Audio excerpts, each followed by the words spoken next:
places, but in these areas that we would call the Deep South, that same area that I talked about as a carceral state, right, you see not much of a change. There's not much of a political change. And this election, in fact, well, let's stay here. This election, in fact, is where Reconstruction ends. Because during this election, the Democrat, Tilden, gets a majority of the popular vote. The electoral vote was still trying to be decided, and so there is kind of like we had before with the whole Andrew Jackson, John Quincy Adams election. It's in one of these situations where, all right, let's see if we can work out a deal, right? So rather than treating the election according to the electoral vote, Congress says, let's make a deal. And so the Democrats say, we'll let you have the presidency, right? You can put Rutherford B. Hayes into the presidency, but Reconstruction ends. And so this deal ends Reconstruction. It ends in 1876, 1877, and that's the end of it. Which leaves us with another question, historical question of what would have happened if they hadn't made that deal and Reconstruction had continued, right? Yeah? I know there was the radical groups, but did the majority of Southerners appreciate or not like Reconstruction?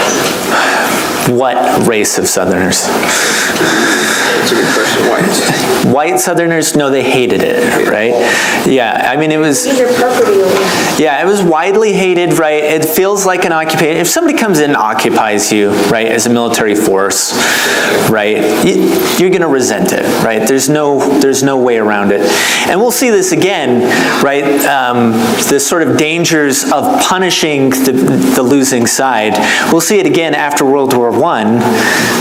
Leading into World War II, right? After World War I, we punish Germany for their role, which kind of opens up an opportunity for Hitler to take power. And so the sort of like really heavy-handed treatment does not seem to have much political effect, although there were, you know, the public education piece was a benefit. But it does unquestionably expand and establish the national government as the dominant form of government, right? For better or for worse, one of the biggest repercussions is if we have in mind that the national government can go and occupy with military force another part of the United States, we've really elevated it above the rights of the states and state and local government, right?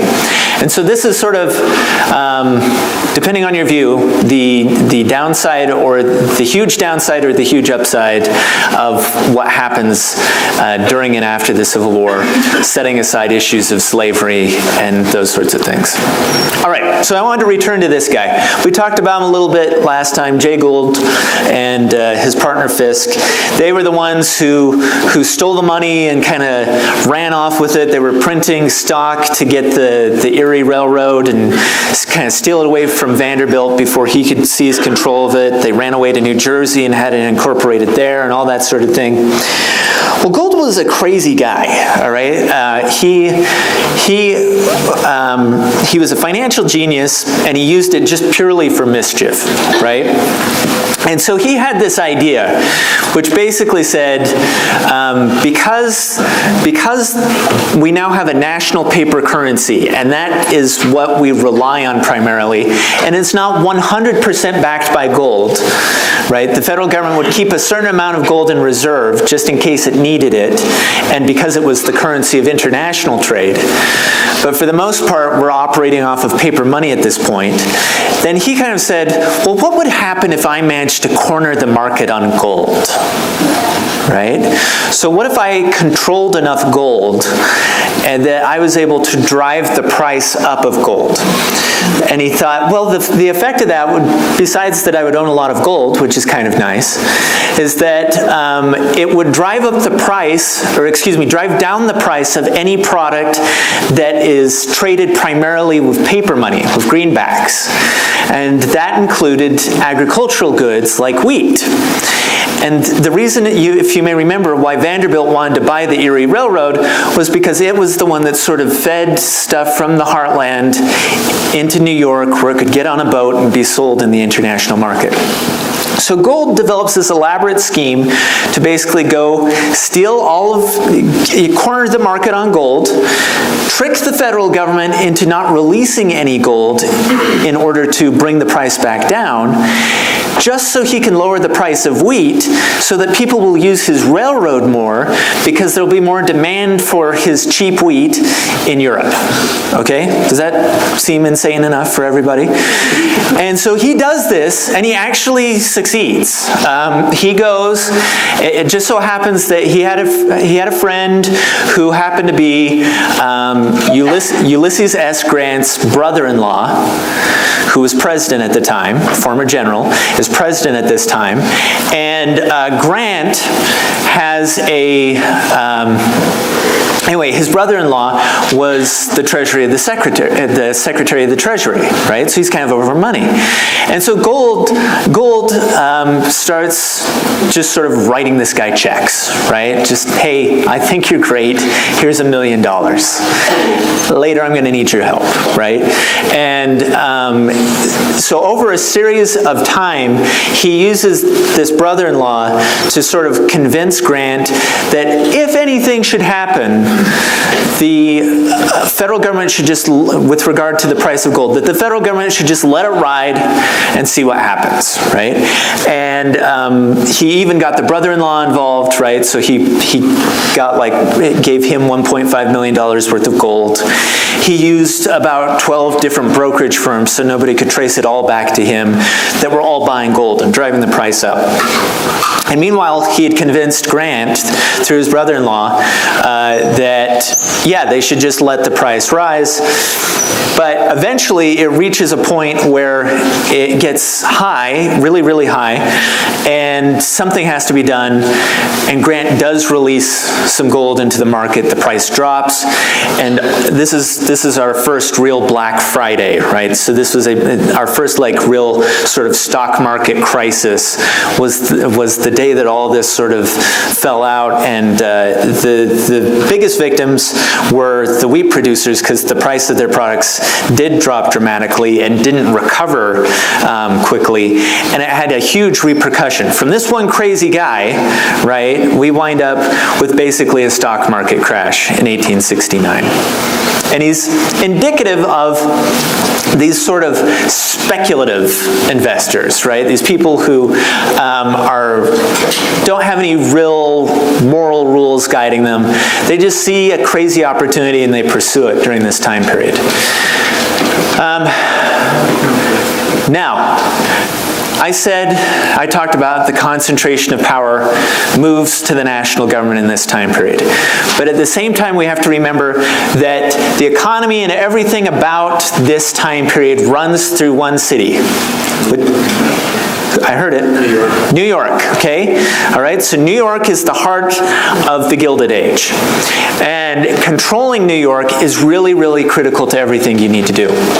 And so there's an organization that happens to form inside New York City.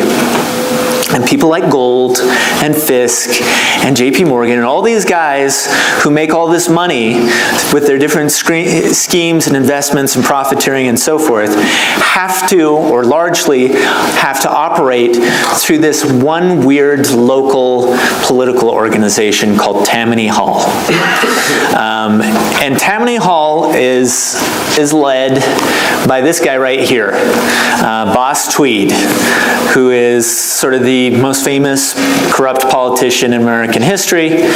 Boss Tweed was over 6 foot tall, which was tall for back then, and weighed over 300 pounds. He's a big guy.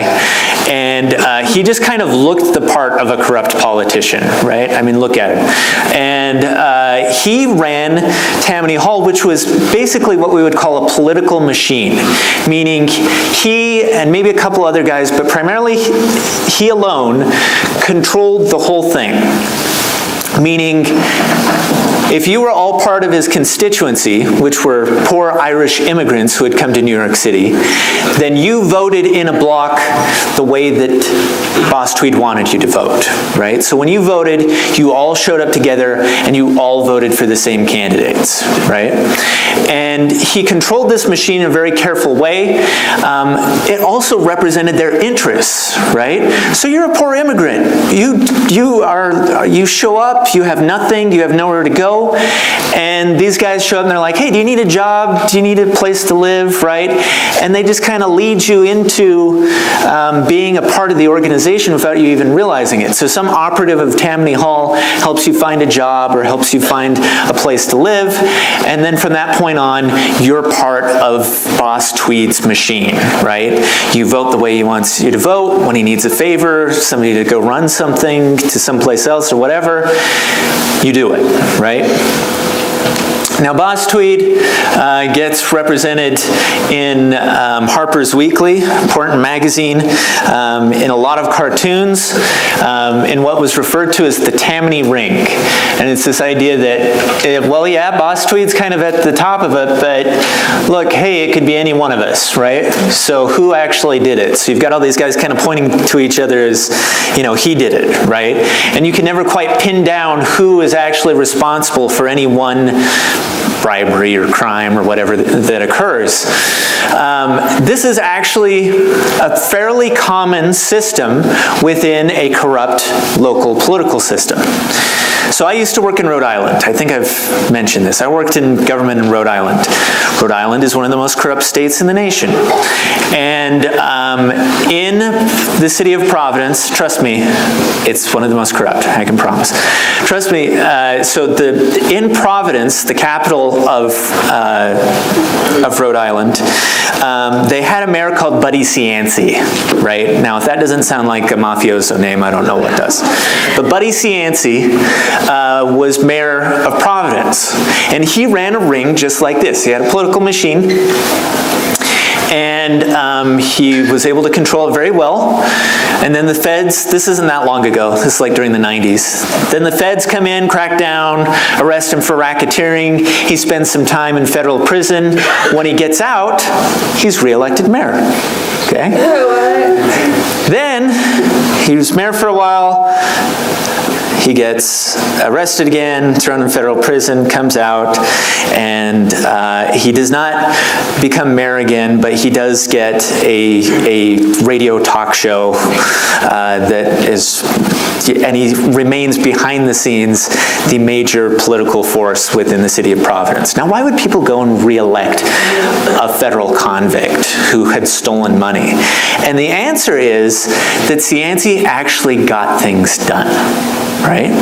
So part of what happens with a really good political machine boss, and I mean good in the sense of like they're good at doing it, is that they understand that you basically have two options in a corrupt system. You have a system where everybody just kind of looks out for their interest and tries to see where they can steal something, or you can organize it and everybody gets to steal a piece, and we also manage to get things done, right? So Providence undoubtedly improved a ton under Buddy Cianci, right? He did all kinds of projects, and the Riverwalk project, a lot of economic development, all kinds of things that we would generally see as benefits to the city come from Cianci and the way in which he organized corruption.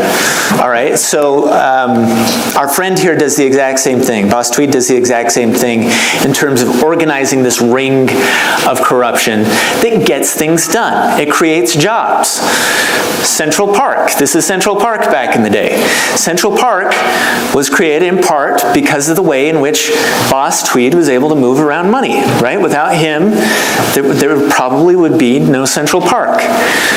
The Brooklyn Bridge, right? A really important bridge. In 1863, the East River froze solid, and nobody could get across, right? All the ferries that used to take people across so that they could get to work couldn't not get across for weeks, and like the economy just grinds to a halt, right? And so they had to start building this gigantic big bridge over the busiest waterway in the country, and it had to be done in this incredibly complex way, and it's this miracle of architecture, but it's a miracle that could not have occurred without the way in which this corrupt politician moved corruption in a productive way. Okay, I know it sounds weird, but this is really how it worked. And this is underneath the bridge, right, in Lower Manhattan, and this is where the Irish lived, the Irish immigrants. This is where his constituency lived, right? So who's working on this bridge? Who's building this bridge? The Irish, right? These Tammany Hall people, right? The supporters, his political supporters. So he's creating jobs for his people. Now, he also, of course, is making himself extremely rich, right? There's no doubt about that. The first political office that he gets himself elected to is Public Works Director, which means he knows where the water lines are going to go and the sewer lines and all that sort of thing.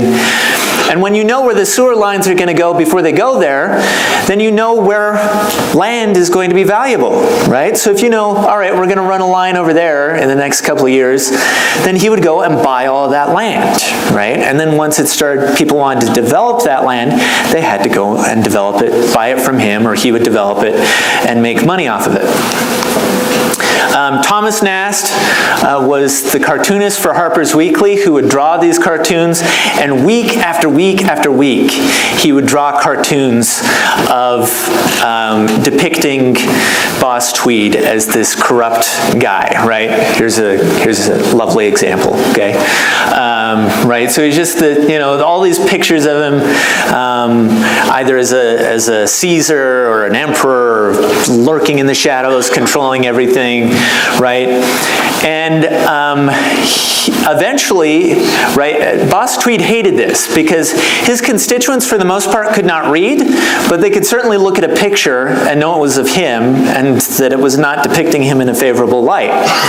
And so this was a problem for him. And eventually, the New York Times sort of picked up on a certain scandal involving this courthouse right here. So this courthouse was supposed to cost $350,000 back then, which was quite a bit of money, but $350,000, and be done in about 3 years.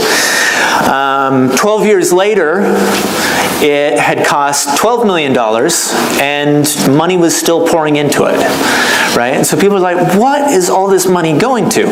And so the construction of this one courthouse by the Brooklyn Bridge is sort of the money laundering center for the Tammany Hall operation, right? So a guy would come in and he'd say, all right, you need chairs, those are $5, and Boss Tweed would say, no, not $5, those are $50, right? And you take 20 and I take the rest, right? And then we distribute this money as it needs to be distributed. But eventually the New York Times gets a hold of this, and we won't read this whole thing, but you can see examples here, right? So this is all for this courthouse.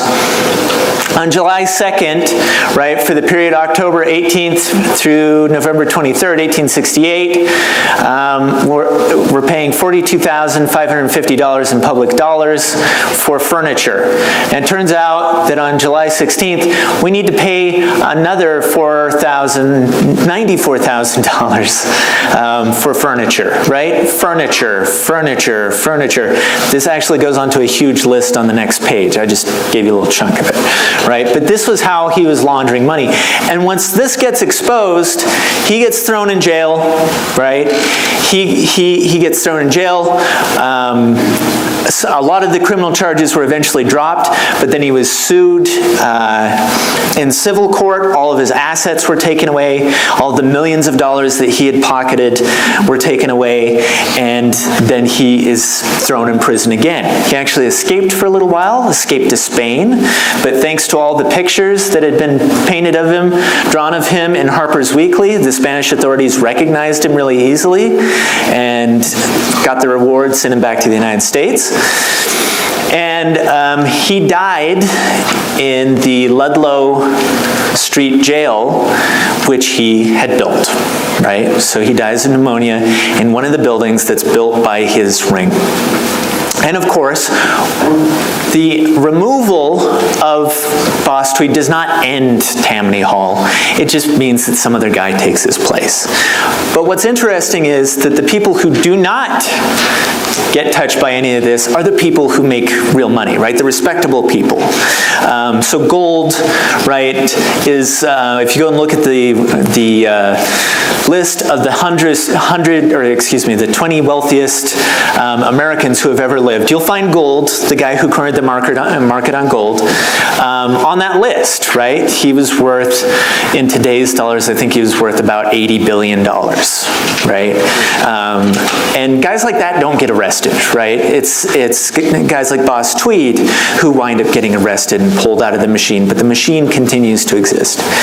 All right, now that's not to say that all of these guys are corrupt, but they all dealt in corruption at some point in order to get their way. So these are guys who are negatively referred to as robber barons, positively referred to as captains of industry. You take your pick.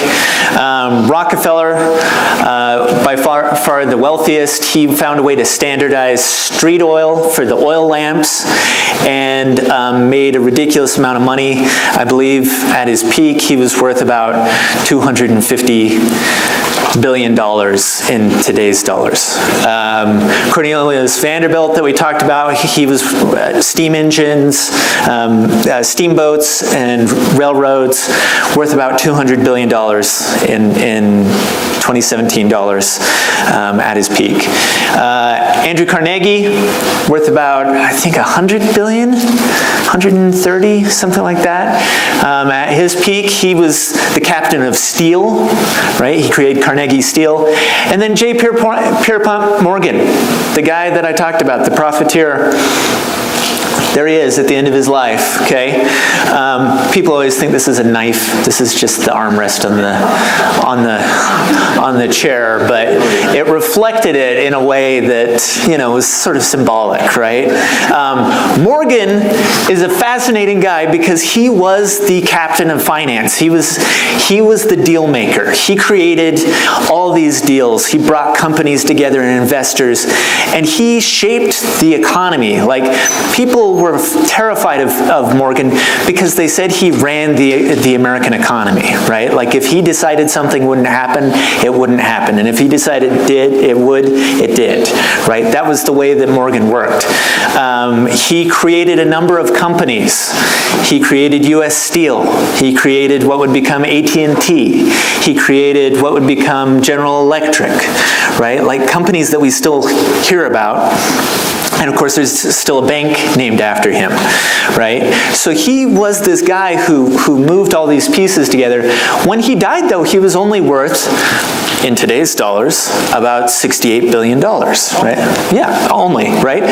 Which was enough, and I say that because Rockefeller, when he learned that, said, oh, he had all that power and he wasn't even a wealthy man, right? So there you go. Just to give you a little sense of scope. But these guys, right, create a whole system that shapes this time period. They build up what are called the trusts, these huge companies which dominate the economy at the time. And they become different types of monopolies. There are a couple of different types of monopolies. I'll probably talk about this more another day just so we can hit upon it better, but they're the two different types, vertical and horizontal. I'm not going to do it today so that we can cover more important things. But one factor in all this is,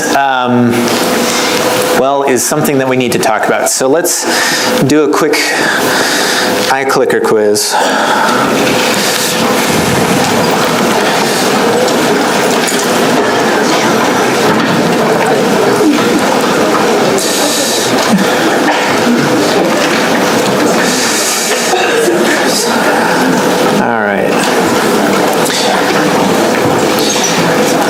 Just gonna go like this. See what happens.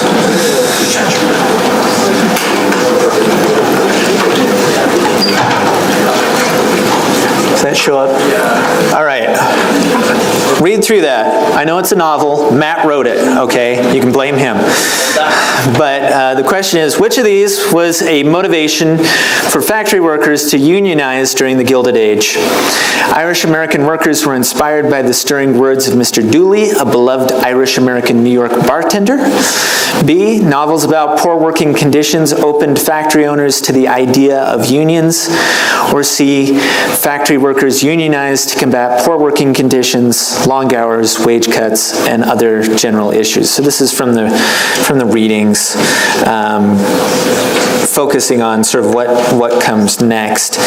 I need to just minimize it here so that I can actually start the iClicker thing. So let's... And then it goes over here for some reason, so sure, start new session.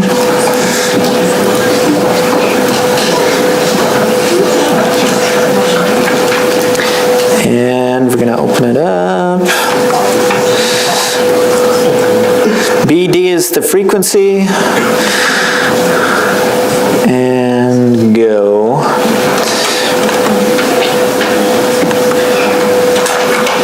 Come on. Does that make it show up? This is so weird the way this system works. All right.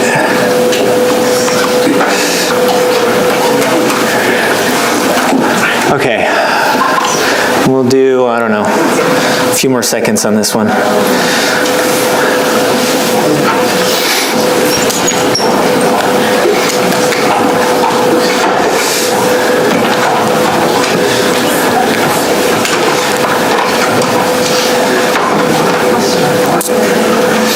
All right.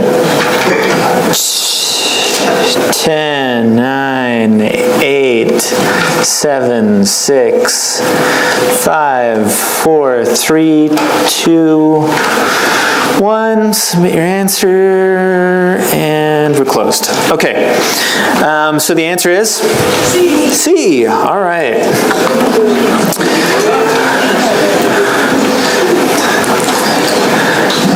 Okay, wrong. Sorry about that, people. Okay, those of you who got it wrong. All right, let's... Wait, most of us got it wrong? I'm not sure. Some of you did. C, factory workers unionized to combat poor working conditions, long hours, wage cuts, and other general issues. From current slide. Hey, class isn't over people. Huh? Okay. So, let's hit upon this point. Here they are. This is the representation of it. You've got guys like Gold, who we've mentioned over here, Fields, who we haven't talked about, Vanderbilt, sitting on top of the backs of the workers, right? And it shows different industries, cloth, right? Cloth workers average $9 a week. Now remember how much these guys on top are making, right? Millions and millions of dollars in their time. So $9 a week for a cloth worker, $11 a week for a linen worker, $6 a week for a lumber worker. Those who worked in leather and tanning, $7, $6 for paper, right? So the workers are getting paid a ridiculously low amount of money relative to the people on top. And this is what really drives unionization, a lot of the pushback that occurs during this time period against these guys. I want to hit through real quickly through a few inventions, right? This is also an age of invention and discovery, of course. That's, if we're talking about downsides, we've got to talk about upsides too. I've tried to do this with each time period, kind of show the negative and the positive of each time period and each political faction that may be in control. So this era drives a lot of invention, right? We get the telephone, Alexander Graham Bell. We get the light bulb and Thomas Edison. And we get the guy who actually invented the light bulb and everything else that Thomas Edison stole from him, Nikola Tesla. Who I wish we had a class that we could just just talk about Nikola Tesla, but I just will summarize it with this picture of him sitting next to his lightning machine, casually reading a book, right? This guy was a crazy genius and invented a lot of crazy crap that other people stole from him. But mostly because he was a really bad businessman. He was really great at inventing things, terrible at realizing when somebody was going to steal his idea or when to shut up. Like J.P. Morgan, he actually had a plan to create radios. Marconi, an Italian inventor, gets credit for radio. But he actually had a system different from Marconi's, and we still rely on Marconi's system. But Nikola Tesla's system would have involved 3 radio towers rather than the thousands that are all over the country. Tesla's would involve 3. They'd be very, very large, but he had 3, and he actually got J.P. Morgan to finance the development of one of them, but he got the money from J.P., and then he got so excited, he was like, I think I'll build it even higher and see if we can just use 2, and J.P. Morgan said, I think you're nuts, I'm not going to give you any more money, and it died right there. Anyway, that's Tesla. And then all kinds of other inventions and different things that were, right, maybe somewhat questionable today. Yeah, the toothache drops. For sale by all druggists. For sale by all druggists. Where you could also go and get a soda, right? So, yeah. Anyway, I'll just leave that one as it is. Other negatives. Company towns, right? So you go and you build you're going to create a mine somewhere. You build a company town. A company town is where I get paid from the town. I have to live in the town. The town is built by the company, right? You can see all these little houses that look exactly the same. And but if I want to buy things, I have to go and buy them from the company store. And the company store sells them to me basically on credit, right, against my wages. And I can't buy anywhere else. There's no competition. There's not another store. So everything costs a ridiculous amount. And pretty soon, you actually owe the company more by working for it than you've earned, right? Terrible, terrible invention. Child labor. Child labor laws, which I'm going to talk about just briefly here. Child labor is a huge factor. Working conditions are terrible during this time period, right? Dangerous, incredibly long hours. I'm going to forget his name, Green, I think. Is that it? The guy who succeeds Boss Tweed. His father works 16 hours a day, 7 days a week, right, on ferries. And that was not an uncommon shift, right? 16 hours a day, 7 days a week. To work those kind of hours was pretty common, but it was not uncommon for children to work 12 and 14-hour days either, right? Working on looms, working in mines, having different roles. Yeah, I think I'm going to show this. These are kids reporting to work for their 12-hour night shift, right? So these are kids headed to work, lined up to go into the factory. And I'm just, yeah, I have enough time to depress you all, so I'm going to do it. Sorry about that. One of the problems we have that I just want to iterate is the fact that while we have child labor laws, in order to give you a sense of what this actually looks and feels like, this is something that's very, very current. Like, this is in the news in the past week, and this is about Congo mines and children. So let's watch this. It's 2 minutes long.